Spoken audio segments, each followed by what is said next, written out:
Bonjour mon ami, je veux vous parler de la voiture Mercedes W212. Sélection de moteurs comme au marché. Il existe au total 30 versions essence et 27 versions diesel, je ne les décrirai donc pas toutes.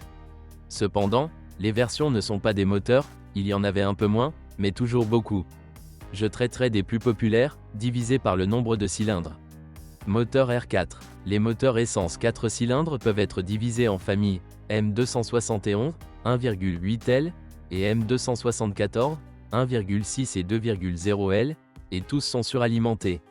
Le compresseur n'est disponible que dans la E200, 1,8 L, et seul ce moteur est doté d'une injection indirecte, mais uniquement dans la version CNG. Les plus populaires étaient les E200, 184 chevaux, et E250, 204 chevaux, le même moteur, mais avec injection directe. Tout à fait suffisant pour une conduite normale. À partir de 2013, les moteurs 1.8 ont été remplacés par des moteurs 2 litres d'une puissance de 184 et 211 chevaux, mais l'offre comprenait également le plus petit moteur 1.6 turbo, E180, générant une modeste 156 chevaux. Ce n'est pas non plus une unité aussi faible qu'on pourrait le penser, car elle génère jusqu'à 250 Nm et accélère la classe E à 100 km/h en 9,6 secondes. Elle appartient à la même famille M274 que le moteur de 2 litres. Les moteurs diesel 4 cylindres dominent la classe E et à juste titre, car rien ne convient mieux à cette voiture que l'emblématique moteur OM651 d'une cylindrée de 2,1 litres. Il était disponible en 4 versions de puissance, équipant 14 versions du modèle, dont la E300 hybride. Divers marquages ont été utilisés pour les moteurs diesel, CDI, Bluetech et D. Seule la version la plus faible de 136 chevaux, E200 CDI, est équipée d'un turbocompresseur, et les versions restantes de 163, 170 et 204 chevaux fonctionnent dans un système biturbo, E220 et 250 CDI. Toutes les variantes sont équipées d'un filtre DPF.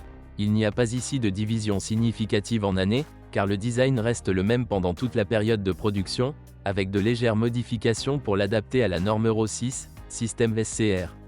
Bien entendu, les versions de 2013 répondaient à ces exigences. Dans certaines premières versions, une révision était effectuée sur le système d'injection, qui n'était pas très durable. Aujourd'hui, cela ne s'applique en aucun cas aux unités normalement utilisées. Même si aucune action n'a été effectuée sur l'un d'entre eux, les injecteurs avaient déjà été réparés ou se sont révélés en bon état. Il convient également de mentionner que l'OM651 est un OM646 emblématique entièrement modernisé, qui était un moteur diesel relativement simple et en même temps l'un des plus durables produits après 2000.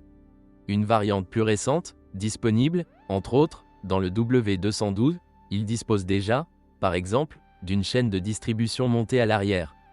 Non seulement il est plus coûteux à remplacer et il est pratiquement impossible de l'inspecter sans démontage, mais il n'est pas non plus très durable. Le moteur lui-même est toujours très bon. Moteur V6. Il y avait encore plus de versions essence du V6 que de la R4, ce qui ne se traduit pas nécessairement par leur plus grande popularité sur le marché. Il s'agissait de voitures beaucoup plus chères. Dans la pratique, il y avait moins de moteurs 4 cylindres, seulement 2, M272, 3,0, et M276, 3,5, mais dans jusqu'à 7 versions de puissance. La version V6 de base est la E300 avec une puissance de 231 chevaux avant le lifting et de 245 chevaux après le lifting. Il s'agit d'un moteur 3.0 atmosphérique à injection indirecte, proposé tout au long de toutes les années de production et de la variante V6 la plus fiable.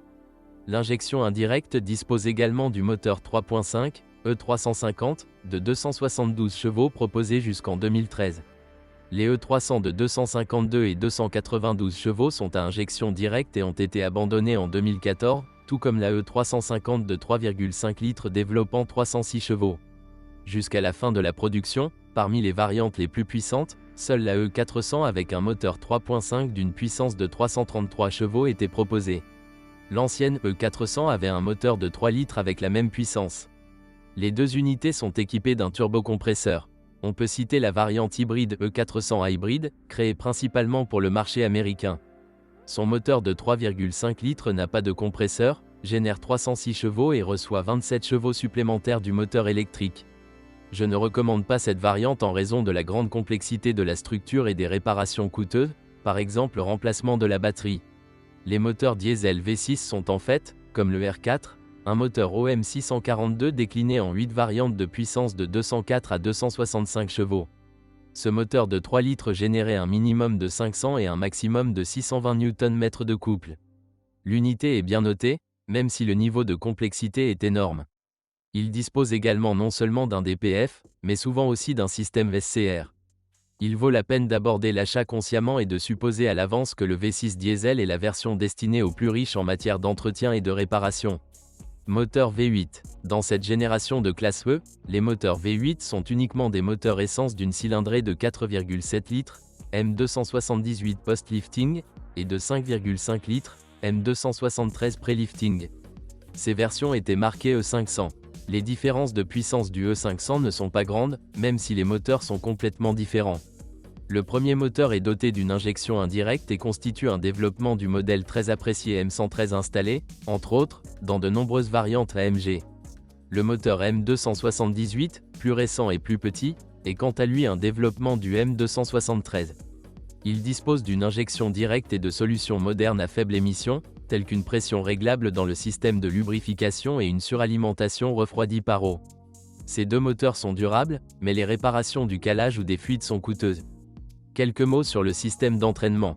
La Mercedes classe E impressionne non seulement par le nombre de versions de moteur, mais également par le nombre de systèmes d'entraînement. Les versions avec boîte de vitesse manuelle sont rares, environ 10% des voitures en vente, et de telles versions ne se trouvent que dans les E200 essence, 184 chevaux, et les E200 et 220 CDI diesel, 136, 163 et 170 chevaux, et E250 CDI, 204 chevaux.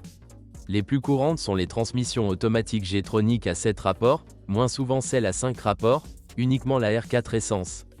Il existe également des boîtes de vitesse à 9 rapports, fin de production E220, 300 et 350 CDI. Les versions AMG disposaient également d'une boîte automatique à 7 rapports, mais appelée Speed Shift, avec des disques de friction qui accéléraient les changements de vitesse et un embrayage à friction avec un volant bimasse au lieu d'un convertisseur traditionnel, qui transférait l'entraînement sans perte de couple. Bien sûr, traditionnellement chez Mercedes, la transmission de base se trouvait sur l'essieu arrière, mais il existait également une version avec transmission intégrale 4matic. Seuls les moteurs essence 4 cylindres ne disposaient pas de cette solution, et la version 2.1 diesel a reçu la version 4matic dans les variantes E220 CDI et E250 CDI.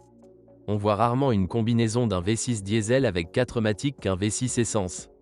4matic est un système d'entraînement classique avec un différentiel central et une boîte de transfert qui distribue le couple à l'essieu avant via un arbre. Le mécanisme est asymétrique, la répartition du couple est donc de 45% pour l'avant et 55% sur l'essieu arrière. De plus, il est doucement bloqué par l'embrayage multidisque. Il s'agit d'un système très durable qui ne nécessite qu'un entretien avec de l'huile. De la même manière que les boîtes de vitesse, même si les machines automatiques associées à des moteurs avec un couple supérieur à 500 Nm ne supportent pas des kilométrages élevés en conduite intensive. Cependant, les contrôleurs tombent en panne le plus souvent et les dommages mécaniques sont moins fréquents. Quel moteur choisir? Si vous souhaitez un entretien relativement bon marché, vous devriez privilégier les moteurs essence 4 cylindres, notamment les 1.8, E200 et E250. Ils ont suffisamment de puissance pour une conduite régulière et la variante E250 a même de bonnes performances. Malgré l'injection directe, ils peuvent être gazés si nécessaire. Les diesels devraient être abordés avec plus de prudence, même le très apprécié 2.1. Ils sont excellents, mais coûteux à réparer. Beaucoup plus chers que les moteurs à essence, les économies de carburant ne seront donc pas forcément payantes à long terme. D'un autre côté, tout dépend de la durée pendant laquelle vous achèterez la voiture. Ce modèle mérite d'être conservé quelques bonnes années, mais ensuite, pour ne pas être surpris, il faudra vérifier le timing et, de préférence, le remplacer. Quant aux variantes V6, elles ne seront pas bon marché.